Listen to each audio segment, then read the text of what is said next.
신축은 비싼 당신에게 천국으로 가는 비상구가 열렸다라는 마음으로 이 책을 집필했습니다.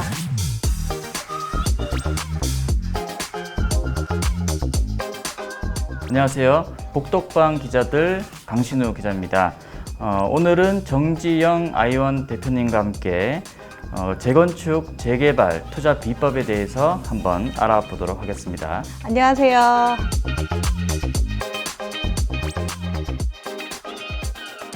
대표님 이번에 책을 한번 내셨다면서요? 네네. 예, 소개 잠깐 부탁드릴까요? 청약의 문턱은 높고 신축은 비싼 당신에게 예. 천국으로 가는 비상구가 열렸다라는 마음으로 이 책을 집필했습니다. 제가 전 책은 대한민국 청약 지도이잖아요. 그때는 무주택자여 천국의 문이 열렸다라고 했는데 사실 지금 청약의 문턱이 너무 높다 보니까 한번 비상구를 알려주는 조금 청약과 비슷하지만 다른 상품인 재건축, 재개발에 대해서 이렇게 책을 썼습니다. 예. 지금 뭐 없어서 못 팔 정도다 이런 얘기도 나오는데 네. 서점으로 한번 달려가 보시기 바랍니다. 자, 지금 조금 이제 책에 이제 나오는 내용 좀 중심으로 한번 투자 비법 알아볼 텐데요. 네. 이 책 안에 있는 내용들이 대부분 저도 한번 읽어 보니까 우리 대표님이 2005년부터 네.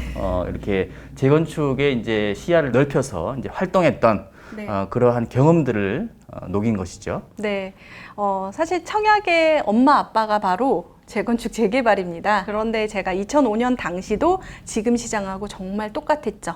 그때 당시에는 아마 판교 신도시, 동탄 신도시에 이렇게 청약을 많은 분들이 기다리고 있었는데요. 저는 아쉽게도 청약 통장이 없었습니다. 네. 그리고 재당첨 기간 때문에 또 지금처럼 이렇게 청약을 아예 하지 못하는 청포자였죠. 그렇기 때문에 다른 방법을 생각했을 때 그때 당시에 재건축 입주권을 선택했을 때 당시에 단 한 장의 문장 3년 뒤 입주 예. 이 단어가 저에게 꽂혔고 이거 청약하고 비슷한 거네 라고 생각했고 사실 이게 재건축인지 몰랐습니다.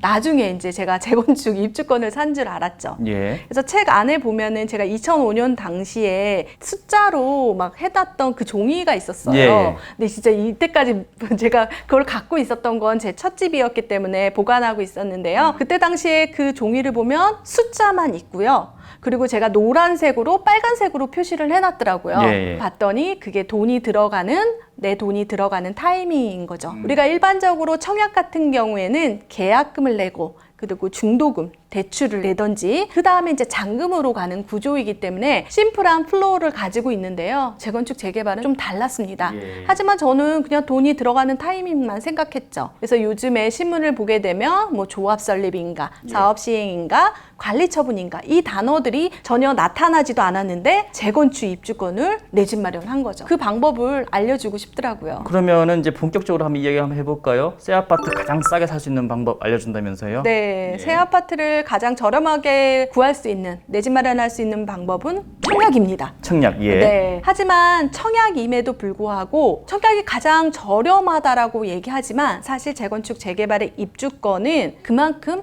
청약보다 쌉니다. 알고 보면. 우리가 일반적으로 일반 분양가라고 있고 그 다음에 조합원 분양가 그러니까 그 전에 그러니까 원베일리를 예를 들다면 원베일리의 일반 분양가보다 조합원들이 그 입주권을 가진 사람들이 더 싸게 구입했겠죠. 그리고 뭐 프리미엄도 있지만 사실상 또 저렴하게 하지만 돈이 들어가는 플로우가 다르기 때문에 비싸다는 착각을 일으키는 거죠. 그러면은 이게 투자자 입장에서 뭐 투자자뿐만 아니라 1주택자나 그리고 무주택자 모두가 재건축에 이제는 투자해야 될 때다 이렇게 지금 우리 주장하고 계시는데 네. 투자자 입장에서 생각하면은 뭐 언제 사야 될지 그리고 네. 이거를 또 언제 팔아야 할지 마지막으로 이걸 끝까지 가져갈 경우에는 어떤 전략을 좀 해야 될지 궁금할 텐데 먼저 언제 사야 될까요? 네, 무주택자, 1주택자, 다주택자 좀 다르게 조금 사는 방법이 다른데요. 네. 무주택자 같은 경우는 사실 지금 청약을 먼저 도전을 해보셔야 됩니다. 예. 사실 도전을 해보시고 청약을 어느 정도 도전하다가 계속 떨어지고 안 되겠다 싶으면 재개발, 재건축, 입주권도 같이 공부하는 게 좋습니다. 왜냐하면 지금 청약의 엄마 아빠가 또 입주권이다 보니까 그게 또 청약 물량이 나와서 조금 익숙하거든요. 예. 그리고 1주택자 같은 경우에는 좀 더 좋은 곳으로, 그러니까 상급지라고 하죠. 그곳으로 갈아탈 때는 입주권이 상당히 좋습니다. 왜냐하면 입주권 같은 경우에는 대출이라든지 세금이 조금 유리한 면이 있거든요. 지금 1주택자가 규제 지역에서 주택담보대출을 낸다면 기존에 집이 있으면 예. 매도를 하는 조건, 처분 조건이 따르게 되는데요. 그럼 바로 입주를 해야 되죠. 6개월 예, 안에. 그렇죠. 하지만 입주권 상태인 경우에는 바로 처분하지 않아도 됩니다. 그렇기 때문에 그런 부분도 있고요. 그 다음에 다주택자 같은 경우에는 디테일하게 들어가 보면요. 언제 사면 수익이 가장 많이 날까? 그게 궁금하실 것 같아요. 사실 첫 초기 단계부터 조합, 사업, 관리 이 단계로 나가는데요. 조합이 사업을 관리하다라고 제가 얘기를 하는데 처음에 살 때부터 끝까지 가게 되면 사실 우상향하는 게 재건축 재개발입니다. 예. 언제 들어가도 상관이 없다라는 거죠. 하지만 몇 년 전에는 저 같은 경우에는 사업 시행인가, 그러니까 조합이 사업을 관리하다 그 중간 단계 전후로 많이 들어갔습니다. 예. 왜냐하면 재건축 재개발의 가장 큰 리스크는 아예 사업을 안 하겠다라고 되는 게 가장 큰 폭탄 같은 일이거든요. 네. 그래서 그런 일들이 없으려면 그쪽으로 했지만 지금이라면 초기 단계도 좋다. 그렇게 생각이 듭니다. 초기 단계도 한번 노려볼 만하다. 네. 그럼 이런 질문도 있을 수 있는데 뭐 30년 걸리는 거 아니냐 네. 이렇게 반론이 들어올 수도 있을 것 같은데요. 제 책에 제가 아쉽게도 놓친 과천주공 아파트를 예를 들면요. 아, 예. 정말 조합 설립 인가 종이를 받고 3년 만에 진짜 거의 4, 5년 만에 아, 입주까지 예. 했어요. 예, 예. 그러니까 그때 우리가 생각했던 단순하게 길다라는 관점인데요. 사실 서울 같은 경우는 평균 10년입니다. 그런데 지금 같은 경우에는 사실 여러 가지 방법들이 나왔죠. 공공재개발, 공공주도 재개발, 그리고 조만간 발표할 공공기회까지 예. 이렇게 있는데 거기에 가장 중심적으로 하는 건 패스트, 속도거든요. 그러니까 속도가 빠르게 진행할 수 있는 요소들이 생기는 거죠. 그러면 왜 그전엔 느렸냐? 속도가 못 가게 어떤 장치들이 너무나 많았습니다. 그런데 최근에 그런 장치들을 없애고 또 빠르게 진행을 하려고 하거든요. 예. 그래서 사실 속도라는 거는 우리가 단지 생각했을 때 서울에서는 조금 느려요. 예. 그런데 놀라운 건 지방이라든지 경기도, 인천은 정말 빠르다라는 거죠.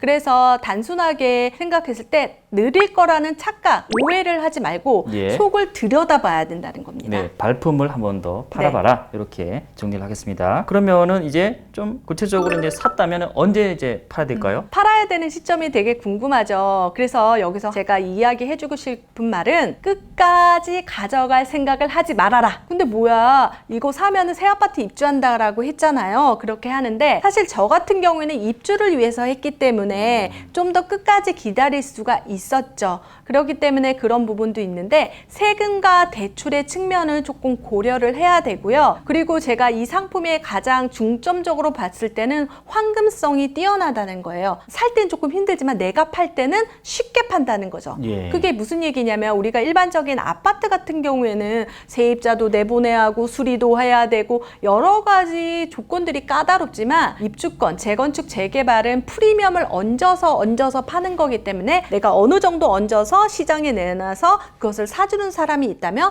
바로바로 황금성이 된다는 거죠. 그래서 언제 팔아야 되냐라고 했을 때 사실 저는 이런 말을 했습니다. 입주권은 절대 파는 것이 아니다. 하지만 팔아야 되는 시기는 그거보다 더 좋은 곳으로 갈 때는 매도를 해라. 그러면은 이거는 재건축 아파트를 초기에 샀다면은 팔 수 없는 때가 있다면서요? 맞아요. 예, 예. 그것은 여러분 근데 다가 아닙니다. 투기, 과열, 지구, 내, 조합, 설립, 인가. 그러니까 조합을 설립하는 겁니다. 법인을 만든다고 생각하시면 되고 이제 법인을 만들어서 출발을 하는데 여기서 인가라는 건 시군청에서 됐습니다. 그러면 법인의 역할을 하세요라고 허락을 내려주는 그 날짜가 나옵니다. 그때부터는 조합원 지위 양도 금지라고 어려운 말인데요. 그냥 사고 팔 때 내가 그것을 조합 설립 인가 이후에 살 때는 새 아파트를 가질 수 없다. 라고 생각하시면 되겠습니다. 예. 근데 단 여기는 투기 과열 지구 내라는 거죠.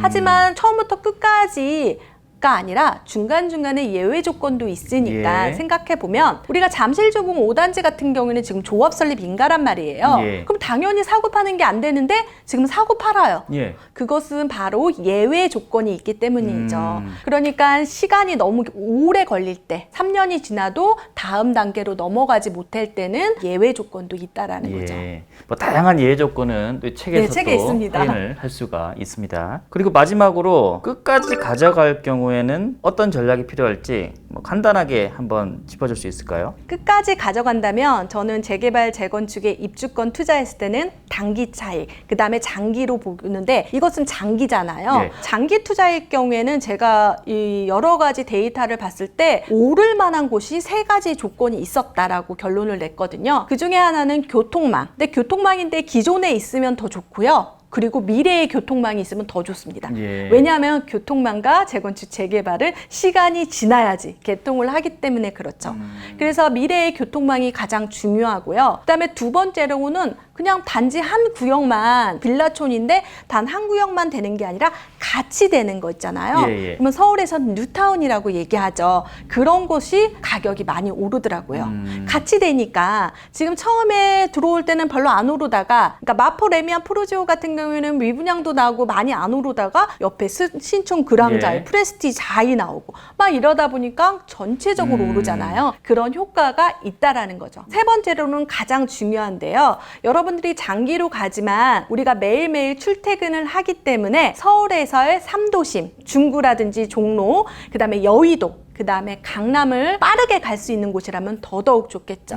예를 들어서 신길 뉴타운 같은 경우에는 여의도랑 강남을 또 빠르게 가는 거죠. 예. 그러면 여의도와 강남과 중구를 3개를 아우를 만한 곳은 가성비 대비 노량진 뉴타운이 그런 예. 모습을 보이겠죠. 그래서 끝까지 가져간다라고 생각했을 때는 여러분들이 이 3가지 조건을 꼭 기억하셔야 됩니다. 예. 재건축 같은 경우에는 끝까지 가져가면은 기존 구축 가격에 프리미엄이 얹어지고요. 거기에 이제 주변 입지가 당연히 좋아질 테니 그렇죠. 그 가격까지 얹어지니 그만큼의 수익을 기대할 수 있겠다. 그런 네. 말씀이 좀 될 것 같습니다. 1부 여기까지 한번 정리를 해보고요. 2부에서는 IMF가 재건축 핵심지를 콕 짚어드립니다. 고맙습니다. 감사합니다.